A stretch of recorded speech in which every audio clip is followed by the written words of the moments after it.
maasha allah tabaaraka araxmaan. Ugu dambeyn sidaan ayaa noogu soo baxay bariiskeenii iyo kalaankalkii maanta aan samaysanay. Sidaas quruxda badan ayaan usoo nashqadaysanay.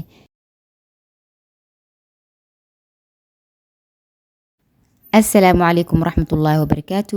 walaaleyga marna asxaabteyda qaaliga soo dhawaada meel kastoo aad ka joogtaan dunida daafeeda isku soo noqod wanaagsan alxamdulilah. muuqaalkan waxa uu ku saabsan yahay jiko. maanta waxaa samaysanaynaa bariis iyo kalaankal. marka ugu horeysa waxaan ku hormarayaa kalaankalka. waxaan isticmaalayaa hilib geel. sidoo kaleete basashaas waxaa ugu talagalay hilibka inaan ku dhex karsado. waa 2 basal oo dhexdhexaad ah oo aan si yaryar usoo jarjartay. xabad weyn haddii aa haysato way kugu filan tahay. waxaa isticmaalayaa sidoo kaleete digsigaas aa ujeediin oo diidaya in neef ay ka baxdo hilibka, taasoo keenayso in ciyow oo bislaado. haddaba marka ugu horeyso waxaa ku hormarin doonaa hilibka. saliidiyo kulul ayaa hilibka ku hormarin doonaa. waxaan sugayaa inta uu hilibka guduudka ka wada baxaayo. kadib markuu hilibka guduudka ka wada baxaysaa ujeedno, waxaa sameynayaa oo aan kusoo darsan doonaa basasha. basasha aa soo jarjartana hal xaba kama reebi doonin, kulli waa ku dardaraya. sababta ugu daraya basasha hilibkana waxay tahay waa arki doontiine dhiin oo waxay usoo saaraysaa macaan badan, carafna leh, lafahana way ka gali doontaa.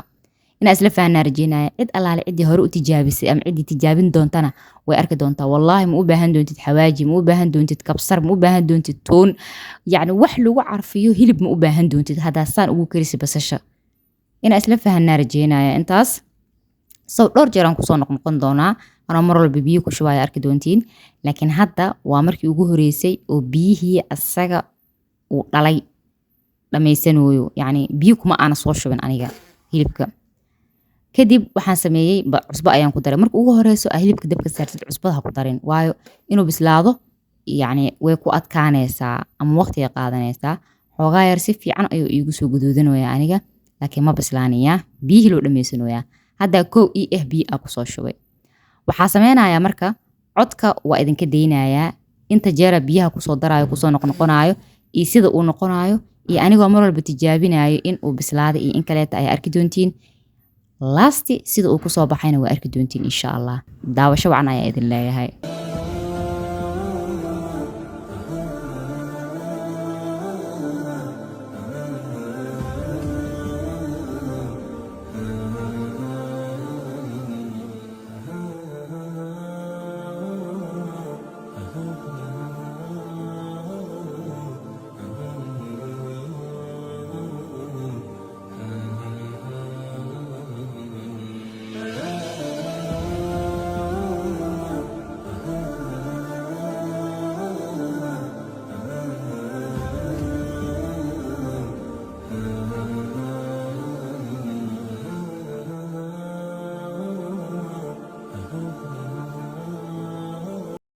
hagaag waa markii ugu dambeysay oo aan tijaabinayo hilibka inuu bislaaday in kale. hilibka meelo adagaa la iigu soo dar markii la iisoo jarayay. saas darteeda meeshaan hadda waxaa igu soo aaday meel xoogaa adag, laakiin inta kale wuu bislaaday. dhadhankiisi wixiisa dhan wuu iswataa. sidoo kale inta filfilaa muhiim inaa ku darsatid. ani filfil ma aanan haysanin, hadda saasuu diyaar iigu yahay. finalkiisa ila arka. sidaasuu kusoo baxay. basashaas yartee oo aan rabo inaan kor oga carabsada ayaan kusoo darsaday. meeshaas ayuuna ku xiran yahay baabkiisa. haddana waxaa isla aadaynaa dhankaas iyo bariiska nakeena. halkan waxaan kusoo diyaarsaday waxyaabihii carafta ahaa oo aan ku dalacan lahay bariiska. meeshaan waxaa ii yaala basal, dhagayare iyo qorfe.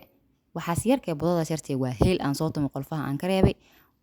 budadaas kaleetana waxaa waaye xawaaji carfaaye ama xawaaji kaarima la xawaaji carfaayo iskale xawaaji budo iyo sidoo kale inta kabsar iyo toon.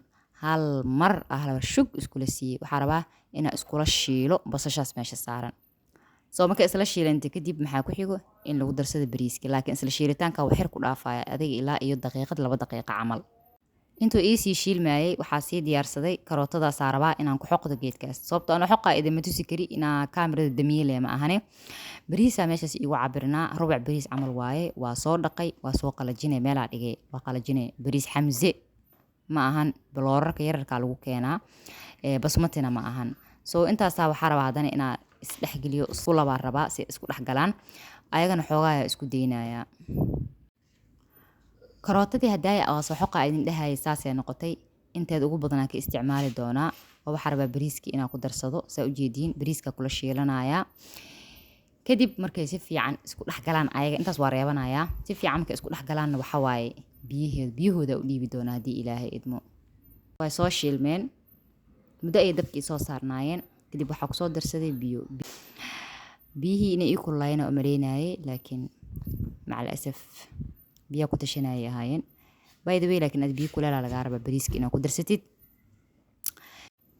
bariiska isagoo biyihii gabagaba kusii yahaa u imaaday waxaa haystaa kabsar iyo toon kabsarta iyo toonta biyo kusoo darsaday intuusan bariiska biyaha si fiican yacni u laqin ayaa rabaa inaa kabsartaas iyo toontaas kusoo darsado qaado fiican yacni mana walwalaaqaysid laakiin maxaa waa qaandada jug basaa ku siinayso u kala socdo kabsarta iyo toonta taas hooyaa ay bartay sababtoo yacni bariiska wuxuu noqon doonaa caraf uu ka qaadaa sidoo kale inta cabitaankan maalin horaa sameeyey maanta ma ahan oo maanta kuma aan qadeynaynin laakiin inaa idinkaga faa'iideeyaa rabaa maadaama aan ku dhex arka galeriga dhexdiisa fiidiyoyaashiisa meeshaan waxaa iigu diyaarsan cambo hal xabo moos iyo sidoo kaleente betraaf intaasa isku soo shiidanayaa qallaadada shakab ku siinaysaa haddaa rabtid yacni famil ahaan waa u samaysan kartaa haddaa rabtid shaqsi ahaanta waa u samaysan kartaa laakiin anaga soomaaliyaan nahay we love inaan miirno lambarkaas ugu dambeeyaa geeya idin dhahay dan waa miirno ujeedin sida uu kusoo baxay waa qaraqara camal ugu egaa laakiin dhadhankiis lagama sheekeyn karo wallaahi maasha allah